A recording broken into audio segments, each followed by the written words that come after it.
With the spine and pelvis in place, it's time to build the legs. Make sure the bones layer is current. In the left view, build a leg chain that has joints for the thigh, knee, heel, and ball of the foot. Do not start it too close to the pelvis, as you don't want it connected to that bone yet. Use the Bone Tools dialog to enable Bone Edit mode and readjust the positioning of the joints. Oddly enough, the thigh joint should start pretty high, almost centered to the pelvis.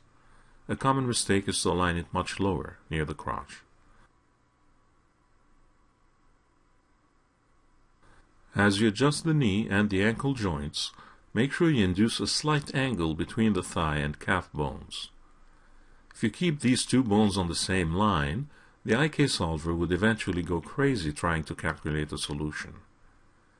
When you're done positioning the joints in the left view, reset the stretch on all leg bones and recreate the end knob as you learned earlier.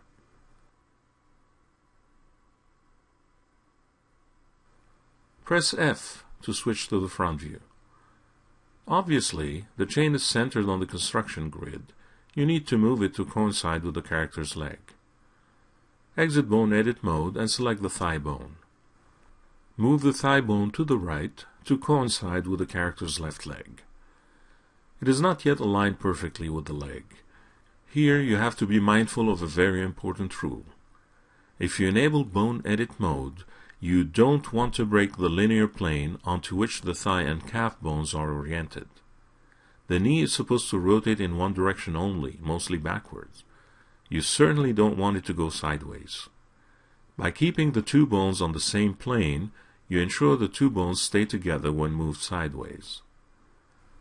You could potentially exit Bone Edit mode and rotate the thigh to better adjust the position of the chain to the character's mesh. Right now, the calf and foot bones are not exactly centered to the geometry. Another method is to keep the chain pointing straight down and make slight adjustments to the geometry. Unfreeze the mesh layer and select the character. In the Modify panel, choose Vertex Subobject mode and select the foot vertices and include the ankle and the bottom part of the pants. Enable Soft Selection in Edge Distance mode. Set edge distance to 13 and the fall-off value to 35. This should create a nice fall-off selection of the whole leg.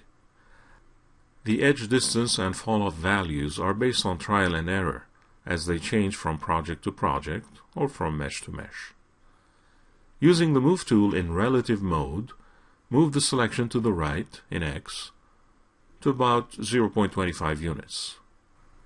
Now the leg mesh and bone chain are aligned together.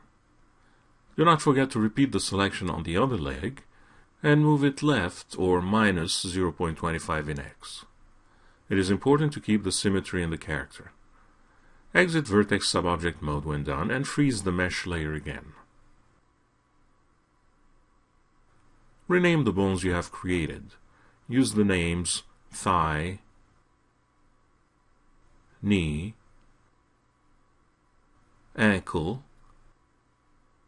toe, and toe nub. Select the whole leg chain and use the Rename Objects dialog to force a prefix and a suffix as you have learned earlier.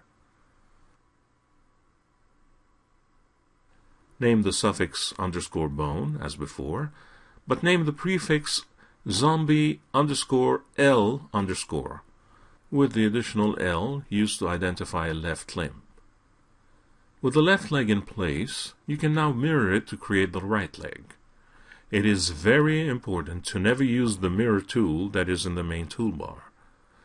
This tool introduces negative scaling to mirrored objects that is bound to give you problems in rigs and in animation in general. Instead, use the mirror tool in the Bone Tools dialog. With the leg chain selected, click the Mirror button. Ensure the mirror axis is set to X and the bone axis to flip is set to Y. In fact, accept the defaults and click OK. A clone chain appears on top of the original. You can move it to the side to see it better. To place it on the other side accurately, take note of the World X position value of the left thigh bone. Now select the mirrored thigh bone and invert the same value you noted a second ago. Again, remember how many times we stressed the importance of symmetry and setting up the scene around the center of the space. Consider the names of the mirrored bones. They're actually named exactly as the originals, plus the mirrored suffix. You need to remove that suffix and switch the L for an R to identify the right limbs. Select the right leg bone chain. In the Rename Objects dialog, enable the Remove Last option and set it to 10 digits. That will remove the mirrored suffix, which amounts to 10 characters including the parentheses. Choose also to remove the first 8 digits that represent the current prefix zombie_L.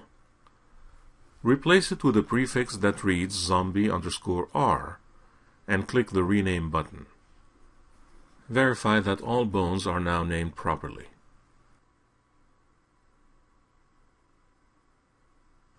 Select both thigh bones. Choose the Rotate tool.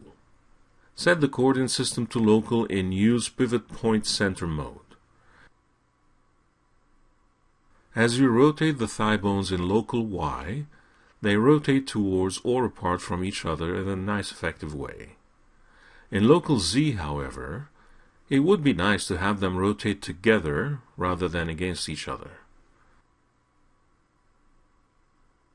In local X, they're in fact rotating together, whereas it would be nicer if they rotated opposite each other.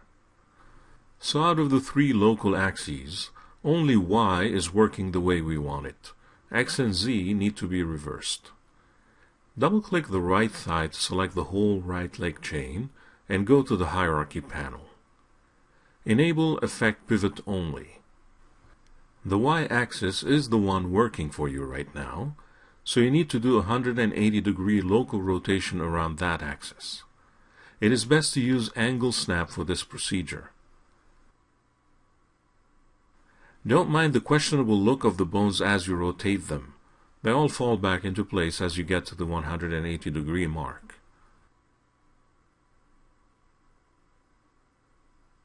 Another method to rotate them 180 degree in Y is to set the relative mode to the transform type ins and use a 180 value in the Y box and press Enter.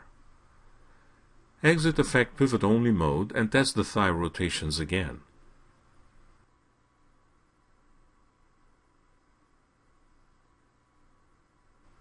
There is one additional item on the mirroring checklist to consider.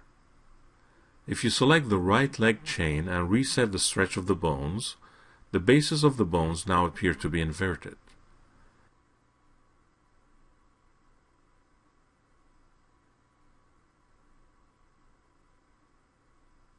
To fix that, you need to invert the width and height values related to bone sizes, in this case, -1 instead of 1.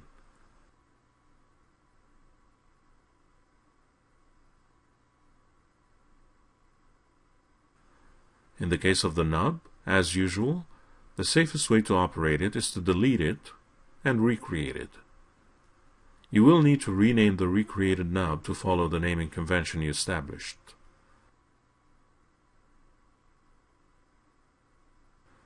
At this point, you have 4 bone chains in the scene, the pelvis, the spine, and 2 legs.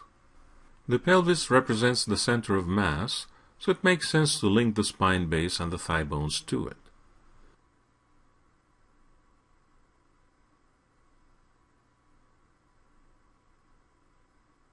This way, as you move the pelvis, the rest of the skeleton moves with it. Creating the arms will be the next stage in the process.